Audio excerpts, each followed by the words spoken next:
Մեր ապագան ավելի տեսանելի կլիներ, եթե վաղը չլիներ։ Լույս է տեսել բանաստեղծ Մհեր Արշակյանի ուրիշի օրագրեր ժողովածուն։ Գրքում հեղինակի մտքերն են խոհերը, որոնք ներկայացրել է աֆորիզմների ձևով։ Ասում է, սա իր այն գրքերից է, որում հաճույքով է ստորագրություն դնում։ Օրագրերը երբ որ գրվում էին, ինքը գիրք չէր, այսինքն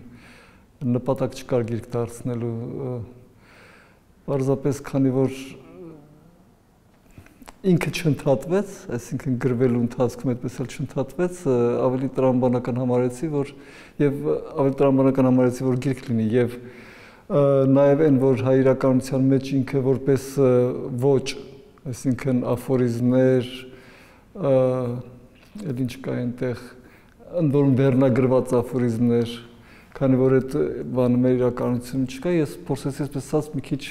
նորաձև լինել։ Հեղինակի խոսքով մտքերը, որոնք տեղ են գտել գրքում, կարող են առաջանալ յուրաքանչյուրիս մոտ։ Սա ոչ միայն պարզապես կարդալու, այլև շփման համար պաշար հավաքելու գիրք է։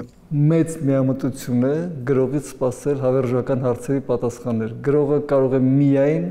գեղեցիկ ձևակերպել հավերժական հարցերը, որոնք հենց այդ պատճառով հավերժական են, որ միշտ հնչող են։ Դրանք միշտ հնչող են։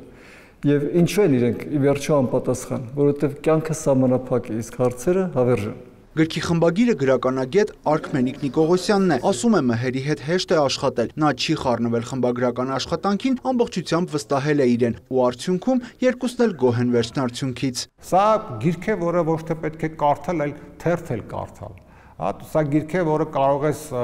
բացել ցանկացած էջից, սա գիրք է, որի էջերը պայմանական են, մեկից մինչև, չգիտեմ, 200 քանիսը։ Ցանկացած էջը առաջինն է եւ ցանկացած էջը 47-րդն է, եւ սա գիրք է, որում ամրագրված մտքերի հետ դու երբեք չես ունենա միանշանակ վերաբերմունք, որտեղ կբացես վաղը կնդիմանաս, կբացես մյուս օրը կապրումակցես, կբացես այն մյուս օրը անտարբեր կլինես եւ այլն եւ այլն։ Տարբեր տրամադրությունների եւ տարբեր զգացողությունների մասին է ուրիշի օրագրերը։ Գիրքն արդեն վաճառքում է, իսկ բանաստեղծը շարունակում է ստեղծագործել։ Նոր գիրքը երբ կհրապարակվի հարցին այս պահին դժվարանում է պատասխանել։ Յուրա Վահանյան, Սեյրան Անտոնյան, Լուրեր։